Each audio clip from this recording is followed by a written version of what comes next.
ಗೌತಮ್ ಬುದ್ಧರು ಒಂದು ಮಾತು ಹೇಳ್ತಾರೆ, ಮನುಷ್ಯನ ಮಿದುಳೆ ಎಲ್ಲದಕ್ಕೂ ಕಾರಣ. ನೀವು ಹೇಗೆ ಯೋಚನೆ ಮಾಡ್ತೀರಾ ಹಾಗೆ ಆಗ್ತೀರಾ. ಈಗ ನೀವು ಜೀವನದಲ್ಲಿ ಏನನ್ನೇ ಪಡಿಬೇಕಾದ್ರೂ ಇಲ್ಲ ಏನನ್ನೇ ಗೆಲ್ಲಬೇಕಾದ್ರೂ ವಿಥೌಟ್ ಮೈಂಡ್ ಸೆಟ್ ಮತ್ತೆ ಥಿಂಕಿಂಗ್ ಪ್ರಾಸೆಸ್ ಇಲ್ಲದೇನೆ ನೀವು ಅದನ್ನ ಕಾನ್ಶಿಯಸ್ಲಿ ಅಚೀವ್ ಮಾಡಲು ಆಗೋದಿಲ್ಲ. ಯಾವುದನ್ನ ನೀವು ಪಡಿಬೇಕು ಅಂತೀರಾ. ಈಗ ನೀವು ಎಷ್ಟೇ ಕಠಿಣ ಪರಿಶ್ರಮ ಪಡಿ, ಏಕೆಂದ್ರೆ ಇದಕ್ಕೆಲ್ಲ ನಿಮ್ಮ ಕಾನ್ಶಿಯಸ್ ಮೈಂಡೇ ಕಾರಣ ಆಗಿದೆ. ಒಂದು ಸ್ಟಡಿ ಪ್ರಕಾರ ನಮ್ಮ ಸಬ್ ಕಾನ್ಶಿಯಸ್ ಮೈಂಡ್ ನಮ್ಮ ಥಾಟ್ಸ್, ಹ್ಯಾಬಿಟ್ಸ್ ಮತ್ತೆ ಬಿಹೇವಿಯರ್ ಅನ್ನ 95% ವರೆಗೆ ಕಂಟ್ರೋಲ್ ಮಾಡುತ್ತೆ. ಆದರೂ ಕೂಡ ಜನ ಲೈಫ್ ಟೈಮ್ ತಮ್ಮ ಕಾನ್ಶಿಯಸ್ ಮೈಂಡ್ ಮೇಲೆಯೇ ಫೋಕಸ್ ಮಾಡ್ತಾರೆ. ಇದನ್ನ ತಿಳಿದುಕೊಳ್ಳದೇನೆ ಅದು ಕೇವಲ 5% ಅಷ್ಟೇ ನಮ್ಮ ನಿರ್ಧಾರಗಳನ್ನ ಕಂಟ್ರೋಲ್ ಮಾಡುತ್ತೆ. ನಂತರ ಮತ್ತೆ ಯೋಚನೆ ಮಾಡ್ತಾರೆ, ನಾ ಕಾನ್ಶಿಯಸ್ಲಿ ಡಿಸಿಷನ್ ಗಳನ್ನ ತಗೊಳ್ತೀನಿ, ಆದರೂ ಕೂಡ ಯಾಕೆ ನನ್ನಿಂದ ಒಳ್ಳೆಯ ರಿಸಲ್ಟ್ ಗಳನ್ನ ಅಚೀವ್ ಮಾಡಲು ಆಗ್ತಾ ಇಲ್ಲ, ಯಾಕೆ ನನಗೆ ಆಕ್ಷನ್ಸ್ ತಗೊಳ್ಳೋದು ಅಥವಾ ಹ್ಯಾಬಿಟ್ಸ್ ಗಳನ್ನ ಫಾಲೋ ಮಾಡುವುದು ಕಷ್ಟ ಆಗ್ತಾ ಇದೆ ಅಂತ ಅನ್ಕೊಳ್ತಾರೆ. ಒಂದ್ ವೇಳೆ ನಿಮ್ಮ ಜೊತೆಗೂ ಹೀಗೆ ಆಗ್ತಾ ಇದ್ರೆ ಡೋಂಟ್ ವರಿ ಗೈಸ್, ನೀವು ಇನ್ನು ಮುಂದೆ ಈ ತರ ಅನ್ನೋದಿಲ್ಲ. ಏಕೆಂದ್ರೆ ಈ ವಿಡಿಯೋ ನಿಮ್ಮ ಸಬ್ ಕಾನ್ಶಿಯಸ್ ಮೈಂಡ್ ಅನ್ನ ಪವರ್ಫುಲ್ ಮತ್ತೆ ಇಂಪ್ರೂವ್ ಮಾಡಲು ಮಾಡಿರೋದು. ಏಕೆಂದ್ರೆ ನೀವು ಅದನ್ನೆಲ್ಲ ಅಚೀವ್ ಮಾಡಲು ಯಾವುದನ್ನ ನೀವು ಅಚೀವ್ ಮಾಡಬೇಕು ಅಂತ ಇದ್ರಿ ಕೇವಲ ಈ 8 ಮೆಥಡ್ ಗಳ ಸಹಾಯದಿಂದ. ಹಾಗಿದ್ರೆ ಬನ್ನಿ ವಿಡಿಯೋ ಪ್ರಾರಂಭ ಮಾಡೋಣ. Point number 1, first believe your subconscious mind, then you will see wonders. ಇವತ್ತು ಅತ್ಯಧಿಕ ಜನ ಸಬ್ ಕಾನ್ಶಿಯಸ್ ಮೈಂಡ್ ಬಗ್ಗೆ ಮಾಹಿತಿಯನ್ನ ಹೊಂದಿದ್ದಾರೆ. ಕೆಲವೊಂದಷ್ಟು ಜನ ಇದರ ಶಕ್ತಿಯನ್ನ ಅರಿತು ಇದನ್ನ ಸರಿಯಾಗಿ ಉಪಯೋಗಿಸಿಕೊಳ್ಳುವುದನ್ನ ಕಲಿತಿದ್ದಾರೆ. ಮತ್ತೆ ಕೆಲವೊಂದಷ್ಟು ಜನ ಇದನ್ನ ಲಾ ಆಫ್ ಅಟ್ರಾಕ್ಷನ್ ಜೊತೆಗೆ ಕಂಪೇರ್ ಮಾಡಿ ಇದರ ಶಕ್ತಿ ಮೇಲೆ ಬಿಲೀವ್ ಮಾಡ್ತಾರೆ. ಮತ್ತೆ ಕೆಲವೊಬ್ರು ಇದನ್ನೆಲ್ಲ ನಂಬೋದಿಲ್ಲ. ನೋಡಿ, ನೀವು ನಂಬ್ತಿರೋ ಇಲ್ವೋ ಗೊತ್ತಿಲ್ಲ, ಆದ್ರೆ ಸಬ್ ಕಾನ್ಶಿಯಸ್ ಮೈಂಡ್ ಸೈಂಟಿಫಿಕಲಿ ಪ್ರೂವ್ ಆಗಿದೆ ಇದರಲ್ಲಿ ಅನಂತ ಶಕ್ತಿಯನ್ನ ಹೊಂದಿದೆ ಅನ್ನೋದು. ಹಾಗಿದ್ರೆ ಮುಂದೆ ಹೇಳುವ ಎಕ್ಸರ್ಸೈಸ್ ಗಿಂತ ಮೊದಲು ನೀವು ನಿಮ್ಮ ಸಬ್ ಕಾನ್ಶಿಯಸ್ ಮೈಂಡ್ ನ ಪವರ್ ಮೇಲೆ 100% ನಂಬಿಕೆ ಇಡಬೇಕು. ಆವಾಗ್ಲೇ ಇದರ ಅಭ್ಯಾಸಗಳಿಂದ ನಿಮಗೆ 100% ರಿಸಲ್ಟ್ ಸಿಗುತ್ತೆ. ಏಕೆಂದ್ರೆ ಸಬ್ ಕಾನ್ಶಿಯಸ್ ಮೈಂಡ್ ಅದೇ ವಿಷಯಗಳ ಮೇಲೆ ಭರವಸೆ ಮಾಡುತ್ತೆ. ನಿಜವಾಗ್ಲೂ ಆ ವಿಷಯಗಳ ಮೇಲೆ ನಿಮಗೆ ಗಟ್ಟಿಯಾದ ನಂಬಿಕೆ ಇರುತ್ತೆ. ಅದಕ್ಕೆ ಅಲ್ವಾ ನೆಪೋಲಿಯನ್ ಹಿಲ್ ತಮ್ಮ ಪುಸ್ತಕ ಥಿಂಕ್ ಅಂಡ್ ಗ್ರೋ ರಿಚ್ ನಲ್ಲಿ ಸಬ್ ಕಾನ್ಶಿಯಸ್ ಮೈಂಡ್ ಮೇಲೆ ಪೂರ್ತಿ ಒಂದು ಚಾಪ್ಟರ್ ಡೆಡಿಕೇಟ್ ಮಾಡಿದ್ದಾರೆ. ಅಂದ್ರೆ ನಮ್ಮ ಥಿಂಕಿಂಗ್ ನಲ್ಲಿ ಅಷ್ಟೊಂದು ಪವರ್ ಇದೆ ಎಂದರ್ಥ. Point number 2, have clear goals and specific vision. ನಿಮ್ಮ ಗುರಿ ಕೂಡ ಸಕ್ಸಸ್ಫುಲ್ ಮತ್ತೆ ರಿಚ್ ಆಗುವುದು ಇದೇನಾ, ಇಲ್ಲ ಎಕ್ಸಾಮ್ಸ್ ನಲ್ಲಿ ಒಳ್ಳೆಯ ಅಂಕ ಪಡೆಯುವುದು ಇದೇನಾ, ಅಥವಾ ಸಣ್ಣ ಆಗುವುದು ಇದೇನಾ? ಇಂತಹದೇ ಗುರಿಗಳನ್ನ ನೀವು ಕೂಡ ಹೊಂದಿದ್ರೆ ನಿಮ್ಮ ಸಬ್ ಕಾನ್ಶಿಯಸ್ ಮೈಂಡ್ ನಿಮಗೆ ಯಾವತ್ತೂ ಸಹಾಯ ಮಾಡೋದಿಲ್ಲ. ಏಕೆಂದ್ರೆ ನಿಮ್ಮ ಸಬ್ ಕಾನ್ಶಿಯಸ್ ಮೈಂಡ್ ಸ್ಪೆಸಿಫಿಕ್ ಮತ್ತೆ ನಿರ್ಧಾರ ಮಾಡಿರುವ ಗುರಿಗಳನ್ನೇ ಸರಿಯಾಗಿ ಅರ್ಥ ಮಾಡಿಕೊಳ್ಳುತ್ತೆ. ಅದಕ್ಕೆ ನಿಮ್ಮ ಗುರಿ ಎಕ್ಸಾಕ್ಟ್ಲಿ ಎಷ್ಟು ಹಣ ಸಂಪಾದನೆ ಮಾಡುವುದು ಇದೆ ಅನ್ನೋದು ನಿಮಗೆ ಗೊತ್ತಿರಬೇಕು. ಎಕ್ಸಾಮ್ಸ್ ನಲ್ಲಿ ಎಷ್ಟು ಅಂಕ ಪಡಿಬೇಕು ಅನ್ನೋದು ನಿಮಗೆ ಗೊತ್ತಿರಬೇಕು. ಎಷ್ಟು ಪ್ರಮಾಣ ತೂಕ ಕಡಿಮೆ ಮಾಡಬೇಕು ಅನ್ನೋದು ನಿಮಗೆ ಗೊತ್ತಿರಬೇಕು. ಅದಕ್ಕೆ ನೀವು ನಿಮ್ಮ ವಿಷನ್ ಅನ್ನ ಕ್ಲಿಯರ್ ಮತ್ತೆ ಸ್ಪೆಸಿಫಿಕ್ ಆಗಿಡಿ. ಜೊತೆಗೆ ನಿಮ್ಮ ಮೇನ್ ಗೋಲ್ ಅನ್ನ ಸಣ್ಣ ಪುಟ್ಟ ಗೋಲ್ಸ್ ನಲ್ಲಿ ಪ್ಲಾನ್ ಮಾಡಿ ನೋಟ್ಬುಕ್ ಅಥವಾ ಡೈರಿನಲ್ಲಿ ಬರೆದು ಇಡಿ. ನೀವು ಇದನ್ನ ಯಾವ ದಿನಾಂಕದಂದು ಮತ್ತೆ ಹೇಗೆ ಅಚೀವ್ ಮಾಡ್ತೀರಾ ಅನ್ನೋದನ್ನು ಬರೆಯಿರಿ. ಏಕೆಂದ್ರೆ ಡಾಕ್ಟರ್ ಗೇಲ್ ಮ್ಯಾಥ್ಯೂ ಅವರ ಒಂದು ಸ್ಟಡಿ ಪ್ರಕಾರ ಯಾರು ತಮ್ಮ ಗುರಿಗಳನ್ನ ಬರೆದು ಇಡ್ತಾರೆ 43% ಜಾಸ್ತಿ ಚಾನ್ಸಸ್ ಇರುತ್ತೆ ಅವರು ಅವರ ಗುರಿಗಳನ್ನ ಅಚೀವ್ ಮಾಡೋದು. Point number 3, practice and visualisation. ಒಂದ್ ವೇಳೆ ನಿಮ್ಮ ಇಮ್ಯಾಜಿನೇಷನ್ ಸರಿಯಾಗಿ ಇದ್ರೆ ಪ್ರತಿದಿನ ಮಲಗೋದಕ್ಕಿಂತ ಮುಂಚೆ ತಮ್ಮ ಗೋಲ್ಸ್ ಮತ್ತೆ ಡಿಸೈರ್ ಅನ್ನ ತಪ್ಪದೇ ವಿಜುವಲೈಸ್ ಮಾಡಿ ಮಲಗಿ. ಆದ್ರೆ ಜಾಸ್ತಿ ಜನರಿಗೆ ಕಣ್ಣು ಮುಚ್ಚಿ ತಮ್ಮ ಡ್ರೀಮ್ ಲೈಫ್ ಅನ್ನ ವಿಜುವಲೈಸ್ ಮಾಡುವುದು ಕಷ್ಟ ಆಗುತ್ತೆ. ಏಕೆಂದ್ರೆ ಎಲ್ಲರ ವಿಜುವಲೈಸೇಷನ್ ಪವರ್ ಸ್ಟ್ರಾಂಗ್ ಆಗಿ ಇರೋದಿಲ್ಲ. ಅದಕ್ಕೆ ನೀವು ವಿಷನ್ ಬೋರ್ಡ್ ಗಳಂತಹ ಮೆಥಡ್ ಅನ್ನ ಉಪಯೋಗ ಮಾಡಬಹುದು. ಇದನ್ನ ಓಪ್ರಾ ವಿನ್ಫ್ರೆ ಕೂಡ ಲೈಫ್ ಟೈಮ್ ಉಪಯೋಗ ಮಾಡ್ತಾ ಬಂದಿದ್ದಾರೆ ತಮ್ಮ ಡ್ರೀಮ್ ಲೈಫ್ ಅನ್ನ ಅಚೀವ್ ಮಾಡಲು. ಅದಕ್ಕಾಗಿ ಒಂದು ಬೋರ್ಡ್ ಮೇಲೆ ನೀವು ನಿಮ್ಮ ಜೀವನದ ಗುರಿಗಳನ್ನ ಬರೆಯಿರಿ ಮತ್ತೆ ಅದನ್ನ ಪ್ರತಿದಿನ ನೋಡಬೇಕು. ನೋಡಿ, ಪ್ರತಿದಿನ ನಿಮ್ಮ ಕಣ್ಣು ವಿಷನ್ ಬೋರ್ಡ್ ಮೇಲೆ ಬೀಳುವುದರಿಂದ ನಿಮ್ಮ ಸಬ್ ಕಾನ್ಶಿಯಸ್ ಮೈಂಡ್ ಪದೇ ಪದೇ ರಿಮೈಂಡ್ ಮಾಡ್ತಾ ಇರುತ್ತೆ ನಿಜವಾಗ್ಲೂ ನಿಮ್ಗೆ ಏನು ಬೇಕು ಅನ್ನೋದು. ಜೊತೆಗೆ ನೀವು ಅವರ ಇಂಟರ್ವ್ಯೂಗಳನ್ನ ನೋಡಿ ಯಾರ ಹಾಗೆ ನೀವು ಆಗ್ಬೇಕು ಅನ್ಕೊಳ್ತೀರಾ, ಇಲ್ಲ ಅವರ ಹಾಗೆ ಲೈಫ್ ಬದುಕಬೇಕು ಅನ್ಕೊಳ್ತೀರಾ. ಏನೇ ನಿಮ್ಮ ಗೋಲ್ ಅಥವಾ ವಿಷನ್ ಇರಲಿ ಅದರ ಬಗ್ಗೆ ಯೋಚನೆ ಮಾಡಿ, ಅದಕ್ಕೆ ಸಂಬಂಧಪಟ್ಟ ಇಮೇಜಸ್ ಸರ್ಚ್ ಮಾಡಿ ಅಥವಾ ವಿಡಿಯೋಸ್ ಗಳನ್ನ ನೋಡಿ. ಈ ಎಲ್ಲಾ ಆಕ್ಟಿವಿಟೀಸ್ ನಿಮ್ಮ ಸಬ್ ಕಾನ್ಶಿಯಸ್ ಮೈಂಡ್ ಅನ್ನ ವಿಜುವಲೈಸ್ ಮಾಡುತ್ತೆ.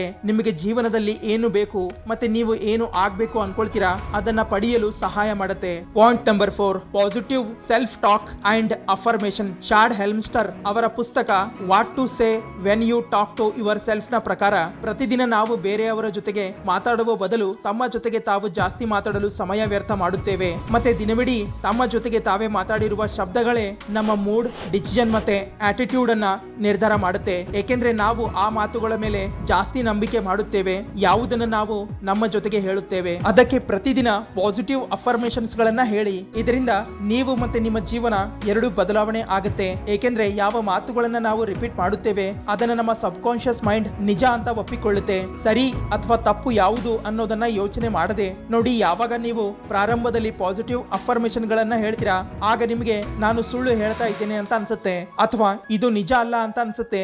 ಆದ್ರೆ ಸ್ವಲ್ಪ ದಿನಗಳ ನಂತರ ಅಥವಾ ಕೆಲವು ವಾರಗಳ ನಂತರ ನಿಮ್ಮ ಸಬ್ ಕಾನ್ಶಿಯಸ್ ಮೈಂಡ್ ಇದೇ ಮಾತುಗಳನ್ನ ನಿಜ ಅಂತ ತಿಳಿದುಕೊಳ್ಳಲು ಪ್ರಾರಂಭ ಮಾಡುತ್ತೆ. ಪಾಸಿಟಿವ್ ಅಫರ್ಮೇಷನ್ ಅಂದ್ರೆ ಉದಾಹರಣೆಗೆ, ನಾನು ನನ್ನ ಜೀವನವನ್ನು ಪ್ರೀತಿಸುತ್ತೇನೆ, ನಾನು ನನ್ನ ಬಗ್ಗೆ ಹೆಮ್ಮೆ ಪಡುತ್ತೇನೆ, ನಾನು ಜೀವನದಲ್ಲಿ ಎದುರಾಗುವ ಸವಾಲುಗಳನ್ನು ಎದುರಿಸಲು ಸಮರ್ಥನಾಗಿದ್ದೇನೆ, ನನಗೆ ಬೇಕಾಗಿದ್ದನ್ನ ಪಡೆಯಲು ನಾನು ಸಮರ್ಥನಾಗಿದ್ದೇನೆ, ನಾನು ಪ್ರತಿದಿನ ಬೆಳೆಯುತ್ತಿದ್ದೇನೆ ಮತ್ತು ಅಭಿವೃದ್ಧಿ ಹೊಂದುತ್ತಿದ್ದೇನೆ.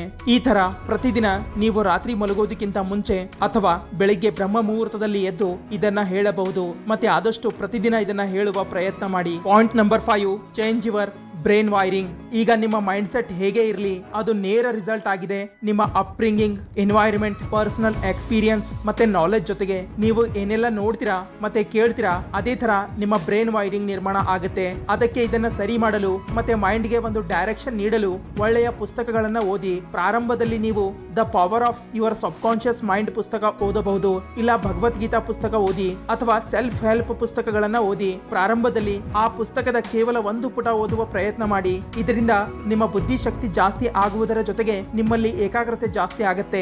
ಅಥವಾ ನಾಲೆಜಬಲ್ ವಿಡಿಯೋಸ್, ಶೋಸ್, ಬ್ರಾಡ್ಕಾಸ್ಟ್ ಗಳನ್ನ ನೋಡಿ. ಈ ಫೇಕ್ ನ್ಯೂಸ್ ನೋಡುವ ಬದಲು. ಏಕೆಂದ್ರೆ whoever control the media controls the mind. ಇಂತಹ ಜನರಿಂದ ದೂರ ಇರಿ, ಯಾರು ಕೇವಲ ನೆಗೆಟಿವ್ ಮಾತುಗಳನ್ನ ಮಾತಾಡ್ತಾರೆ ಅಥವಾ ನಿಮ್ಮ ಡ್ರೀಮ್ಸ್, ನಿಮ್ಮ ಯೋಚನೆ ಮೇಲೆ ಸ್ವಲ್ಪವೂ ಅಗ್ರಿ ಮಾಡೋದೇ ಇಲ್ಲ. ಅದಕ್ಕೆ ನೀವು ತುಂಬಾ ಕೇರ್ಫುಲಿ ಆಗಿರ್ಬೇಕು. ಯಾವ ಎನ್ವೈರನ್ಮೆಂಟ್ ನಲ್ಲಿ ನೀವು ಇರ್ತೀರಾ, ಎಂತಹ ಜನರ ಜೊತೆಗೆ ಇರ್ತೀರಾ, ಯಾವ ಮಾತುಗಳನ್ನು ಕೇಳ್ತಾ ಇದ್ದೀರಾ ಮತ್ತೆ ಏನನ್ನ ನೋಡ್ತಾ ಇದ್ದೀರಾ ಅನ್ನೋ ವಿಷಯಗಳು ನಿಮ್ಮ ಮೈಂಡ್ ಮೇಲೆ ತುಂಬಾ ಪ್ರಭಾವ ಬೀರುತ್ತೆ. ಅದಕ್ಕೆ ಒಳ್ಳೆಯವರ ಜೊತೆಗೆ ಗೆಳೆತನ ಮಾಡಿ. Point number 6, believe your self. ತಮ್ಮ ಸಬ್ ಕಾನ್ಶಿಯಸ್ ಮೈಂಡ್ ಮೇಲೆ ನಂಬಿಕೆ ಮಾಡೋದಕ್ಕಿಂತ ಮುಂಚೆ ತಮ್ಮ ಮೇಲೆ ತಾವು ನಂಬಿಕೆ ಮಾಡಬೇಕು. ಒಂದ್ ವೇಳೆ ನಿಮ್ಮ ಕನಸುಗಳು ದೊಡ್ಡದಾಗಿದ್ರೆ, ನೀವು ಜೀವನದಲ್ಲಿ ದೊಡ್ಡ ಗುರಿಗಳನ್ನ ಹೊಂದಿದ್ರೆ ಮತ್ತೆ ನೀವು ಜೀವನದಲ್ಲಿ ತುಂಬಾ ಕೆಲಸ ಮಾಡುವ ಆಸೆ ನಿಮಗೆ ಇದೆ, ಆದರೆ ನಿಮಗೆ ತಮ್ಮ ಮೇಲೆ ತಮಗೆ ನಂಬಿಕೆನೇ ಇಲ್ಲ ಅಂದ್ರೆ ನಿಮ್ಮಿಂದ ಯಾವತ್ತೂ ಆಕ್ಷನ್ಸ್ ಗಳನ್ನ ತಗೊಳ್ಳಲು ಆಗೋದೇ ಇಲ್ಲ.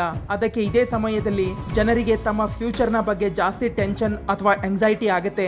ನಾ ಕಠಿಣ ಪರಿಶ್ರಮ ಅಂತೂ ಪಡ್ತಾ ಇದ್ದೇನೆ, ಮತ್ತೆ ಇಷ್ಟೊಂದು ಕಠಿಣ ಪರಿಶ್ರಮ ಪಟ್ಟ ಮೇಲೂ ನನ್ನಿಂದ ಅದನ್ನ ಪಡೆಯಲು ಆಗಲಿಲ್ಲ ಅಂದ್ರೆ ಏನ್ ಮಾಡ್ಲಿ, ಯಾವುದನ್ನ ನಾನು ಪಡಿಬೇಕು ಅಂತ ಅಂದುಕೊಂಡಿರೋದು. ಇಲ್ಲ ನಾ ಫೇಲ್ ಆದ್ರೆ ಏನ್ ಮಾಡ್ಲಿ, I don't like my self. ನನ್ನ ಕನಸುಗಳು ಕೂಡ ದೊಡ್ಡದಾಗಿವೆ, ಆದ್ರೆ ಆಕ್ಷನ್ಸ್ ತಗೊಳ್ಳಲು ಭಯ ಆಗುತ್ತೆ.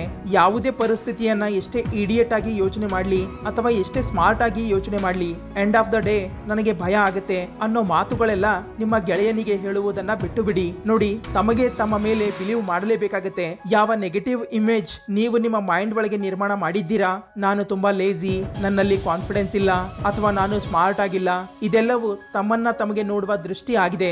ಇದನ್ನ ನೀವು ಇವತ್ತಿನಿಂದಲೇ ಮತ್ತೆ ಈ ಕೂಡಲೇ ಸರಿ ಮಾಡಬೇಕು. Point number 7, burning desire. ನೀವು ಜಗತ್ತಿನ ಯಾವುದೇ ಒಬ್ಬ ಬೆಸ್ಟ್ ಅಥ್ಲೇಟ್ ಅನ್ನ ಅಥವಾ ಒಬ್ಬ ಬೆಸ್ಟ್ ಸ್ಪೋರ್ಟ್ಸ್ ಮನ್ ಅನ್ನ ನೋಡಿ, ಅವರೆಲ್ಲರಲ್ಲೂ ಒಂದು ವಿಷಯ ಕಾಮನ್ ಆಗಿರುತ್ತೆ. ಅದುವೇ ಅವರ ಬರ್ನಿಂಗ್ ಡಿಸೈರ್, ಅವರ ಪ್ರಬಲವಾದ ಇಚ್ಛಾಶಕ್ತಿ. ಅದಕ್ಕೆ ಅವರು ತಮ್ಮ ಕೆಲಸದ ಮೇಲೆ ಅಥವಾ ತಮ್ಮ ಗುರಿ ಮೇಲೆ ಹಗಲು ರಾತ್ರಿ ಕೆಲಸ ಅಥವಾ ಪ್ರಾಕ್ಟೀಸ್ ಮಾಡ್ತಾನೆ ಇರ್ತಾರೆ. ಅದೇ ತರ ಯಾವಾಗ ನಮ್ಮಲ್ಲೂ ನಮ್ಮ ಕನಸುಗಳಿಗಾಗಿ ಮತ್ತೆ ನಮ್ಮ ಗುರಿಗಳಿಗಾಗಿ ಬರ್ನಿಂಗ್ ಡಿಸೈರ್ ಇರುತ್ತೆ, ಆಗ ನಮಗೆ ಈ ಎಕ್ಸ್ಟರ್ನಲ್ ಮೋಟಿವೇಶನ್ ಅಥವಾ ಪ್ರೊಕಾಸ್ಟಿನೇಷನ್ ಗಳಂತಹ ವಿಷಯಗಳ ಸಲುವಾಗಿ ಹೋರಾಟ ಮಾಡುವ ಅವಶ್ಯಕತೆ ಇರೋದಿಲ್ಲ. ಒಂದ್ ವೇಳೆ ನೀವು ಯಾವುದಾದ್ರೂ ಒಂದು ವಿಷಯದ ಬಗ್ಗೆ ಹಗಲು ರಾತ್ರಿ ಯೋಚನೆ ಮಾಡ್ತಾ ಇದ್ರೆ ಅದನ್ನ ಕೇವಲ ತಮ್ಮ ಡ್ರೀಮ್ ಅಥವಾ ಗೋಲ್ ಆಗಿಸೋ ಬದಲು ಆಬ್ಸೆಷನ್ ಆಗಿ ನಿರ್ಮಾಣ ಮಾಡಿ. ಆಗ ನಿಮ್ಮ ಕಾನ್ಶಿಯಸ್ ಮತ್ತೆ ಸಬ್ ಕಾನ್ಶಿಯಸ್ ಮೈಂಡ್ ಎರಡೂ ಒಟ್ಟಿಗೆ ಸೇರಿ ನಿಮಗೆ ಆ ದಾರಿಯನ್ನ ತೋರಿಸುತ್ತೆ, ನಿಮಗೆ ನಿಮ್ಮ ಕನಸುಗಳ ಹತ್ತಿರ ತಗೊಂಡು ಹೋಗುತ್ತೆ. ಆಗ ನಿಮಗೆ ಯಾವುದೇ ಮೋಟಿವೇಶನ್ ನ ಅವಶ್ಯಕತೆ ಬರೋದಿಲ್ಲ, ಮತ್ತೆ ನೀವು ಆ ಎಲ್ಲಾ ಅಡೆತಡೆಗಳನ್ನ ಎದುರಿಸಿ ಮುಂದೆ ಹೋಗ್ತಾ ಇರ್ತೀರಾ. Point number 8, take action and repeat. ನೋಡಿ, ನಿಮ್ಮ ಸಬ್ ಕಾನ್ಶಿಯಸ್ ಮೈಂಡ್ ಒಳಗೆ ಯಾವುದೇ ಒಂದು ಮಾತು ಯಾವ ಲೆವೆಲ್ ನಲ್ಲಿ ಇರುತ್ತೆ ಅಥವಾ ಎಷ್ಟು ಸಮಯದವರೆಗೆ ಇರುತ್ತೆ ಅನ್ನೋದು ನಿರ್ಧಾರ ಮಾಡುತ್ತೆ ನೀವು ಆ ಮಾತನ್ನ ಅಥವಾ ಆ ಕೆಲಸವನ್ನು ಎಷ್ಟು ಬಾರಿ ರಿಪೀಟ್ ಮಾಡ್ತೀರಾ ಅನ್ನೋದು. ಉದಾಹರಣೆಗೆ ಬೆಳಿಗ್ಗೆ ಬ್ರಷ್ ಮಾಡುವುದರಿಂದ ಹಿಡಿದು ರಾತ್ರಿ ಟಿವಿ ನೋಡ್ತಾ ನೋಡ್ತಾ ಅನ್ಕಾನ್ಶಿಯಸ್ಲಿ ಊಟ ಮಾಡುವವರೆಗೆ ನೀವು ಏನೆಲ್ಲ ಮಾಡ್ತೀರಾ ಅದೇ ರಿಸಲ್ಟ್ ಆಗಿ ನಿರ್ಮಾಣ ಆಗುತ್ತೆ. ಇದೇ ನಮ್ಮ ಆಕ್ಷನ್ ಮತ್ತೆ ರಿಪಿಟೇಷನ್ ಆಗಿದೆ. ಅದಕ್ಕೆ ಈ ಎಲ್ಲಾ ಮೆಥಡ್ ಗಳನ್ನ ಉಪಯೋಗ ಮಾಡುವುದರ ಜೊತೆಗೆ ಆಕ್ಷನ್ಸ್ ಕೂಡ ತಗೊಳ್ಳಬೇಕು. ಏಕೆಂದ್ರೆ ಯಾವ ಕೆಲಸ ಪ್ರಾರಂಭದಲ್ಲಿ ಮಾಡುವುದು ಕಷ್ಟ ಅನ್ಸುತ್ತೆ ಅದೇ ಕೆಲಸ ಪದೇ ಪದೇ ಮಾಡಿ ಹ್ಯಾಬಿಟ್ ನಲ್ಲಿ ಪರಿವರ್ತನೆ ಮಾಡಿದ ನಂತರ ಈಸಿ ಆಗತ್ತೆ. ಅದಕ್ಕೆ ನೀವು ಪ್ರತಿದಿನ ಎಷ್ಟು ಆಕ್ಷನ್ಸ್ ಗಳನ್ನ ತಗೊಳ್ತೀರಾ ಅಷ್ಟೇ ನಿಮ್ಮ ಸಬ್ ಕಾನ್ಶಿಯಸ್ ಆ ಗೋಲ್ ಅಥವಾ ಆ ಕನಸಿನ ಸಲುವಾಗಿ ಪ್ರೋಗ್ರಾಮ್ ಆಗ್ತಾ ಹೋಗುತ್ತೆ. ಮತ್ತೆ ಓದುವಾಗಲೂ ಇದೇ ಆಗುತ್ತೆ. ಯಾವ ವಿಷಯವನ್ನು ನೀವು ಎಷ್ಟು ಬಾರಿ ಸರಿಯಾಗಿ ಪದೇ ಪದೇ ಓದುತ್ತೀರಾ ಆ ವಿಷಯ ನಿಮ್ಮ ಮೈಂಡ್ ಒಳಗೆ ಅಷ್ಟೇ ಸರಿಯಾಗಿ ಸೇವ್ ಆಗಿರುತ್ತೆ. ಅದೇ ತರ ರಿಪೀಟೆಡ್ ಆಕ್ಷನ್ಸ್ ನಿಂದ ನಿಮ್ಮ ಸಬ್ ಕಾನ್ಶಿಯಸ್ ಮೈಂಡ್ ಪವರ್ಫುಲ್ ಆಗ್ತಾ ಹೋಗುತ್ತೆ. ಅದಕ್ಕೆ ಕೇವಲ ಯೋಚನೆ ಮಾಡುವುದನ್ನ ಬಿಟ್ಟು ಆಕ್ಷನ್ಸ್ ತಗೊಳ್ಳಲು ಪ್ರಾರಂಭ ಮಾಡಿ. ಆವಾಗಲೇ ನಿಮ್ಮ ಸಬ್ ಕಾನ್ಶಿಯಸ್ ಮೈಂಡ್ ನಿಮ್ಮ ಸಲುವಾಗಿ ಕೆಲಸ ಮಾಡಲು ಪ್ರಾರಂಭ ಮಾಡುವುದು. ಹಾಗಿದ್ರೆ ಈ ವಿಡಿಯೋ ಇಲ್ಲಿಗೆ ಮುಕ್ತಾಯ ಆಗುತ್ತೆ. ಈ ವಿಡಿಯೋ ಬಗ್ಗೆ ನಿಮ್ಮ ಅನಿಸಿಕೆ ಏನೇ ಇದ್ರೂ ಕಾಮೆಂಟ್ಸ್ ಮೂಲಕ ತಿಳಿಸಿ. ಹಾಗೆ ಚಾನಲ್ ಅನ್ನು ಸಬ್ಸ್ಕ್ರೈಬ್ ಮಾಡಿ, ಇನ್ಸ್ಟಾ ಪೇಜ್ ಅನ್ನು ಫಾಲೋ ಮಾಡಿ. ಬಾಯ್ ಬಾಯ್.